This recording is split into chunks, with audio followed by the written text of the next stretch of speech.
परमेश्वर के वचन का एक एक वादा इतना पावरफुल है, आपको और आपकी पीढ़ियों को बदल सकता है। आपके और आपकी जनरेशंस बदल जाएंगी अगर आप वचन पर आदर करने वाले हो गए और एक वचन आपने पकड़ लिया। मैं किसी धर्म का प्रचार करने यहाँ पर नहीं आया, मैं ईसाइयत के बारे में यहाँ पे बताने नहीं आया, मैं उस जीवित परमेश्वर के बारे में आपको बताने आया हूँ।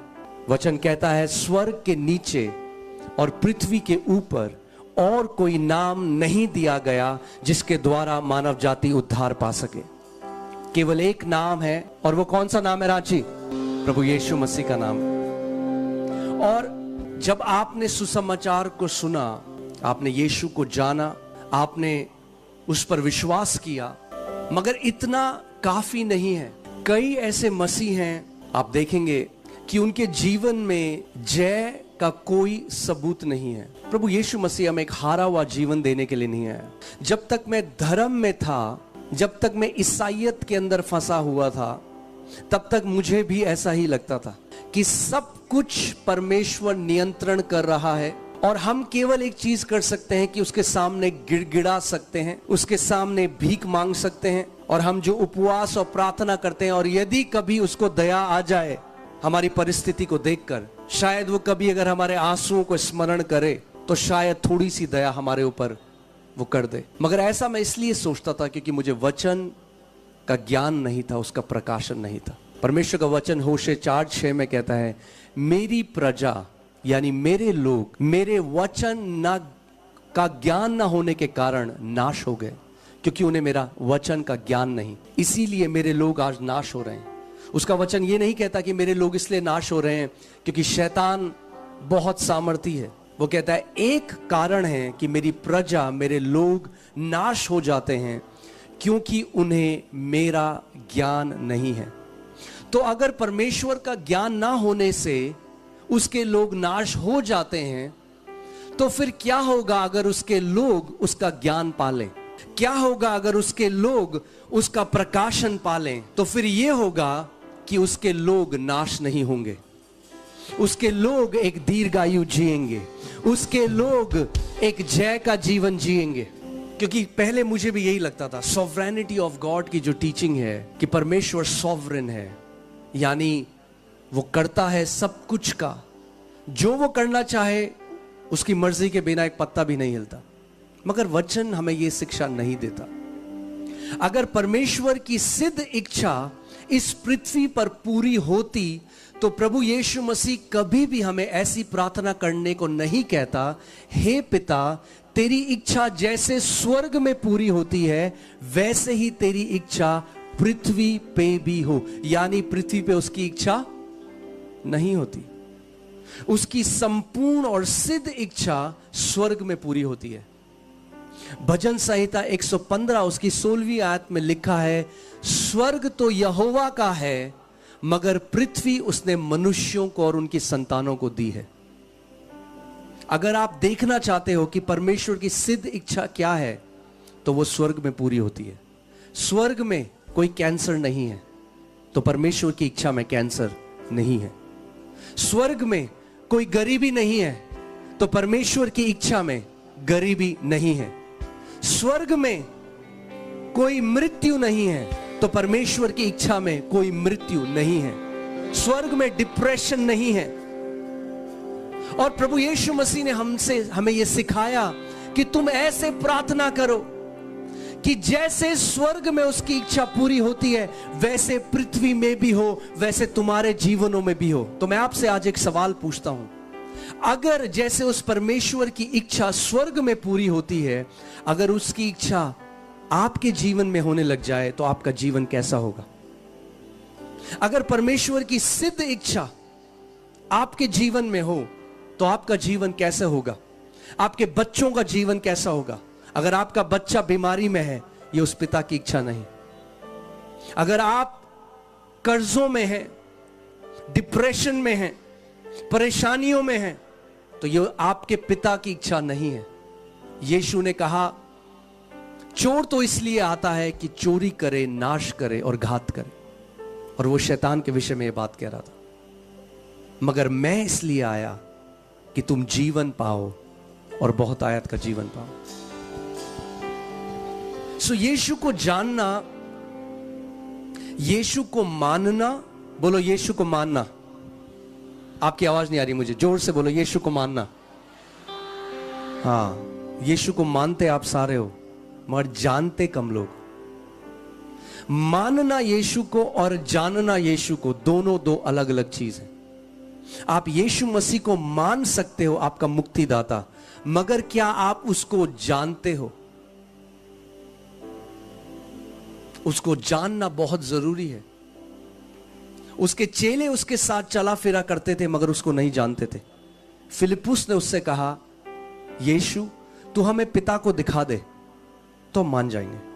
उसने कहा, फिलिप्पुस तू इतने समय से मेरे साथ है और अभी भी मुझसे यह कहता है कि मुझे पिता को दिखा दे, क्योंकि जिसने मुझको देख लिया उसने पिता को देख लिया।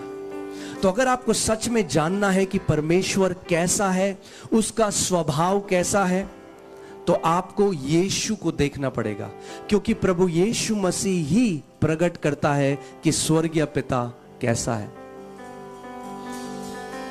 तो जब हम वचन में पढ़ते हैं, जब यीशु ने बीमारों को देखा तो उसने क्या किया? उसने बीमारों को चंगा किया। क्या आपने कभी बाइबल में पढ़ा कि उसने किसी चंगे को बीमार किया? हाँ, तो फिर परमेश्वर पिता वैसा नहीं है। वो बीमारों को चंगा करता है। वो उसने मुर्दों को जिलाया, उसने अंधों की आंखें खोली, लंगड़े चलने लगे, बहरों के कान खुल गए, कोढ़ी शुद्ध हुए, पैरालिसिस जिनको था, लकवा जिनको था, वे चंगा हो गए। और यीशु ने कहा, मैं अपनी इच्छा को पूरा करने के लिए नहीं, मगर जिसने मुझे भेजा है मैं उसकी इच्छा को पूरा करने के लिए आया हूं। यानी जब हम यीशु के जीवन को देखते हैं तो हम पिता की सिद्ध इच्छा को पूरा होते हुए देखते हैं।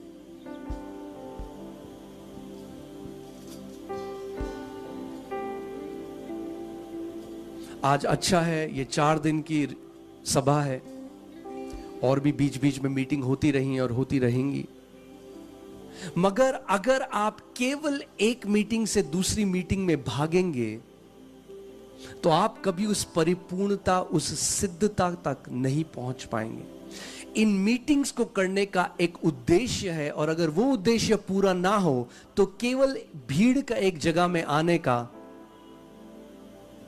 कोई लाभ उससे नहीं होगा। जो ये मीटिंग्स करी जाती हैं, जो ये मीटिंग्स ऑर्गेनाइज करी जाती हैं, इसके पीछे एक उद्देश्य है। उद्देश्य केवल ये नहीं कि बीमार लोग चंगे हो जाएं, चिन्ह चमत्कार हो, उसकी एक जगह है, मगर उससे ज्यादा जो सबसे महत्वपूर्ण है कि आप वचन के प्रकाशन को पालें। आमीन। क्योंकि अगर आपने अपना अधिकार नहीं समझा,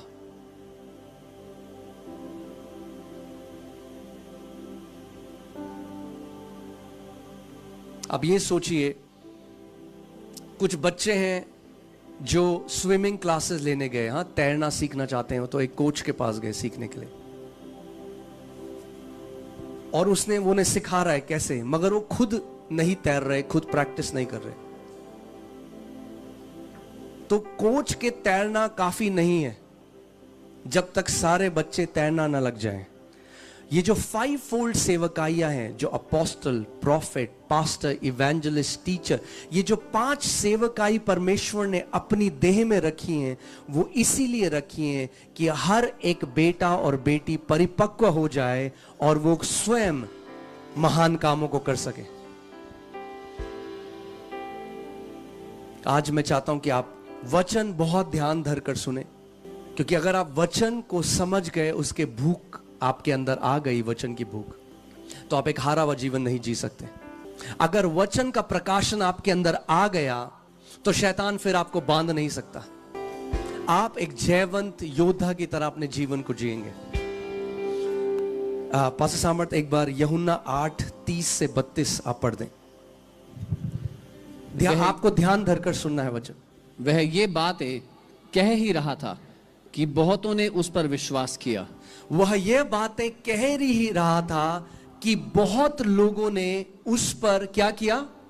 विश्वास किया। तो जब प्रभु यीशु मसीह गूढ़ की बातों को, उस परमेश्वर के राज्य की बातों को बता रहा है, तो बहुत सारे लोग जो भीड़ में हैं वो यीशु के ऊपर विश्वास करने लगे।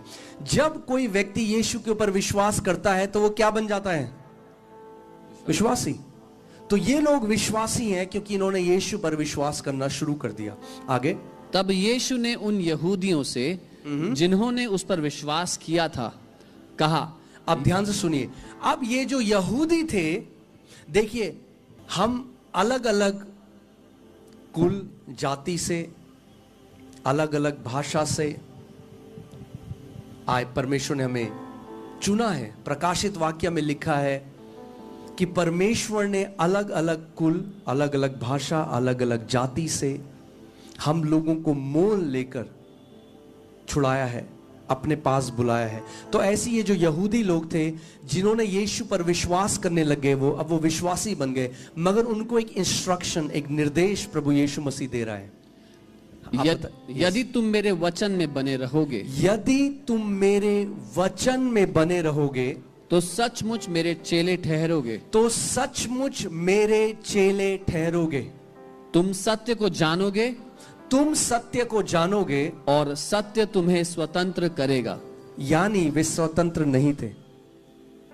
आज कितने सारे लोग हैं जो स्वतंत्र नहीं हैं, अपनी सोच में स्वतंत्र नहीं है, अपने शरीर में स्वतंत्र नहीं है, अपने फाइनेंसेस में स्वतंत्र नहीं है, अपने जीवन में स्वतंत्र नहीं है। और कई मसीह लोग सोचते हैं कि अगर मैं आंसू बहाऊंगा तो मैं परमेश्वर को मना लूंगा कि वो मेरे लिए वो कर दे जो मैं चाहता हूं। अगर मैं ज्यादा उपवास करूंगा तो मैं परमेश्वर से को मना लूंगा। तो कई बारी हम उपवास को एक टोटके की तरह लेते हैं। अच्छा, ये काम नहीं बन रहा, मैं 21 दिन का उपवास में चला जाता हूं। उपवास बिना प्रकाशन के करना एक रीति रिवाज है और कई लोग सालों से करते आ रहे हैं, 30 साल 40। उपवास बहुत जरूरी है, आप गलत मत समझिएगा। मैं ये नहीं कह रहा उपवास जरूरी नहीं है। हम कलीसिया में हम लगातार उपवास करते हैं, हम लोगों को सिखाते हैं, मगर उसके पीछे प्रकाशन जानना बहुत जरूरी है। तो प्रभु यीशु मसीह इन यहूदियों से कह रहा है जो विश्वासी बन गए, अगर तुम मेरे वचन में बने रहोगे तब तुम मेरे चेले ठहरोगे।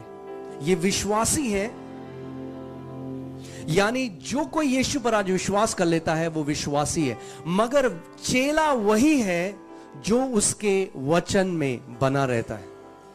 और ये जो इंग्लिश में शब्द है अबाइड, अगर आप टीम वो लगाएंगी, जो शब्द अबाइड है, आप देखेंगे ये जो शब्द है मेनो, जो ग्रीक में, इब्रानी में नहीं, हाँ यूनानी में, सॉरी, यूनानी में जो शब्द है मेनो, अबाइड, वचन में कैसे बना रहना है। अब सवाल ये आता है, प्रैक्टिकल हम समझते हैं, मैं आपको प्रैक्टिकल एक टीचिंग देने आया हूं कि जब मैं चला भी जाऊं, आप आत्मा में बढ़ते जाओ, आप प्रकाशन में बढ़ते जाओ। तो मेनो का जो शब्द है उसका मतलब है to stay in a place. जैसे आप एक घर में जाते हैं, जब आप घर में जाते हैं, तो आपने जब घर लिया तो आप वहां जाके रुक गए, आप बने रहे वहां पर। इसीलिए वो है तुम अगर मेरे वचन में बने रहो, यानी परमेश्वर का वचन आपका घर बन जाए। जो वचन परमेश्वर के वचन है, आपका मनन, आपका चिंतन दिन और रात परमेश्वर का वचन होना चाहिए। परमेश्वर के वचन के बारे में आप दिन और रात सोच रहे हो। परमेश्वर के वचन को एक खाने की तरह आप दिन और रात खा रहे हो। आप जानते हैं ज्यादातर कलीसिया में एक गलत धारणा क्या है कि हमें पास्टर थोड़ा बनना है जो हमें इतनी बाइबल पढ़नी है। ये तो पास्टर का काम है, बाइबल स्टडी करना, वचन को मनन करना, ये हमारा काम थोड़ा है, ये तो पास्टर का काम है। हमें कोई बाइबल ट्रेनिंग के लिए थोड़ा जाना है। वो नहीं समझते इस बात को कि ये जो परमेश्वर का वचन है, इसमें जीवन है, इसमें छुटकारा है, इसमें चंगाई है, और जो कुछ भी आपको परमेश्वर से चाहिए वो उसके वचन के अंदर है। आप फिर से पढ़िए, क्या पास्टर सामत क्या बोला प्रभु यीशु मसीह ने? अगर तुम मेरे वचन, यानी ध्यान सुनिए, अगर तुम मेरे वचन में बने रहो, यानी ऑटोमेटिक नहीं होगा। अपने आप से नहीं होगा। आपको एक निर्णय लेना पड़ेगा कि मैं परमेश्वर के वचन का आदर करूंगा। मैं आज आपको एक चंगाई के बारे में बताने नहीं आया। कई लोग हैं जो बीमार थे, चंगे हो गए, मगर क्या वो जैवन जीवन जी रहे हैं? वो यीशु मसीह हमें केवल एक चंगाई देने के लिए नहीं आया। कई लोग हैं जो कर्जे में थे, उनका कर्जा निकल गया, वो कह रहे हाँ जी अब हमारा कर्जा नहीं है, मगर घर में लात घूसे चल रहे हैं पति और पत्नी के। ऐसा जीवन देने के लिए प्रभु यीशु मसीह नहीं आया। केवल एक मिरेकल के लिए परमेश्वर नहीं आया। आपका जीवन एक ब्लेस्ड जीवन होना चाहिए। वो एक ब्लेस्ड लाइफ देने, एक आशीषित जीवन देने के लिए हमारे पास आया। और बहुत अंतर है एक मिरेकल को पाना और एक ब्लेस्ड लाइफ को जीना, एक आशीषित जीवन को जीना। जब तक इजरायली मरुस्थल में थे, विल्डरनेस में थे, प्रभु मन्ना रोज बरसाता था। वो था मिरेकल ब्रेड, चमत्कार की रोटी। आज कितने मसीह हैं, 30 साल हो गए प्रभु को जाने में, आज भी कहते हैं प्रभु मेरे पास किराए का पैसा नहीं है, तू किराए का पैसा दे दे। फिर वो गवाही देते हैं हमारे पास पैसा नहीं था किराए का, प्रभु यीशु मसीह ने किसी के मन में डाला, उन्होंने हमारा किराया भर दिया, हालेलुया। और लोग खुश होते हैं, हालेलुया, बहुत अच्छी बात है। अरे 30 साल बाद तो तुम्हें किराया भरना चाहिए था किसी और लोगों का। वो ग्रोथ हमारे जीवन में आना बहुत जरूरी है। तो इजरायली जो थे, जब वो मरुस्थल में थे तो रोज वो मिरेकल ब्रेड आता था, चमत्कार की रोटी आती थी। मगर जिस दिन वाचा के देश में प्रवेश करा, जिस दिन कनान में प्रवेश करा, रोटी ने आना बंद कर दिया, क्योंकि उन्होंने एक ऐसे देश में प्रवेश कर लिया था जहां दूध और मधु की धाराएं बहती थी। That's the transition from miracles to a blessed life. ये है प्रवेश कर जाना चमत्कार में जीने से एक ब्लेसिंग में जीने में। इसीलिए ध्यान से सुनना जो मैं आज आपको बता रहा हूं। आप क्रूसेड्स में आओगे, मीटिंग में आओगे, मिरेकल जरूर मिलेगा, मगर अगर ब्लेसेड लाइफ चाहिए, वो ना तो किसी के हाथ रखने से आएगी और ना किसी क्रूसेड में जाके आएगी। वो तब आएगी जब आप पर्सनल निर्णय लोगे कि मैं खुदा का जो जीवित कलाम है, मैं इसका प्रेमी बन जाऊंगा, मैं इससे प्रेम करने लग जाऊंगा। वरना आप एक मीटिंग से दूसरी मीटिंग में भागोगे। मुझे नहीं याद इस, अगर मैंने पिछली बार भी बताया था, पर ये दुख की बात है कि आज कितने सारे मसीह लोग हैं जो ले हैंड के लिए 10, 14, 18 घंटे वेट करेंगे, मगर 8 मिनट वचन का अपने घर में वचन का आदर नहीं करेंगे, वचन नहीं खोलेंगे। It's an unhealthy Christianity. ये एक अस्वस्थ मसीहत है। आमेन। हमारा इस रांची में आना सफल होगा अगर यहां पर आप परमेश्वर के वचन के प्रेमी बन जाएंगे। आमेन। मैं आपको बता रहा हूं, जिस दिन आप उसके वचन को चख लोगे। अब ध्यान से सुनो, ठीक है पास, दोबारा बताइए एक बारी, क्या प्रभु ने क्या कहा? अगर तुम मेरे वचन में बने रहोगे, ठहर जाओगे। मेरा वचन तुम्हारे लिए, कई लोगों के लिए क्या है, वो वचन में रहते नहीं। कैसे? एक मीटिंग में गए, कान के बगल से गया वचन, ऐसे सुना, गया।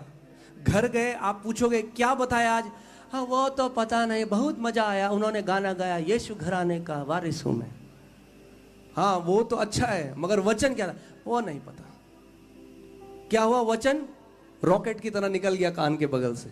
अगर तुम मेरे वचन में बने रहोगे तब तुम मेरे चेले ठहरोगे। कई लोग वचन को कथा की तरह सुनते हैं, सुना, गया कान के। अरे उसका वचन, एक बारी भजन संहिता 107 उसकी 20वीं आयत लगाइए, देखिए वचन क्या करेगा आपको। अगर आप वचन का आदर करने लगे, आज मैं आपको यह गारंटी दे रहा हूं, कितने लोग आज वचन सुनते सुनते चंगे हो जाएंगे, आपको पता भी नहीं चलेगा। भजन संहिता 107 उसकी 20वीं आयत लगाई, पढ़िए बस। वह अपने वचन के द्वारा उनको चंगा करता है। ओ एक मिनट, कैसे चंगा करता है परमेश्वर आपको? अपने वचन के द्वारा। आप सुनिए, अगर एक परमेश्वर का दास है, वो एक लिमिटेड लोगों के ऊपर हाथ रख सकता है, मगर वचन आप सब के सब ग्रहण कर सकते हो।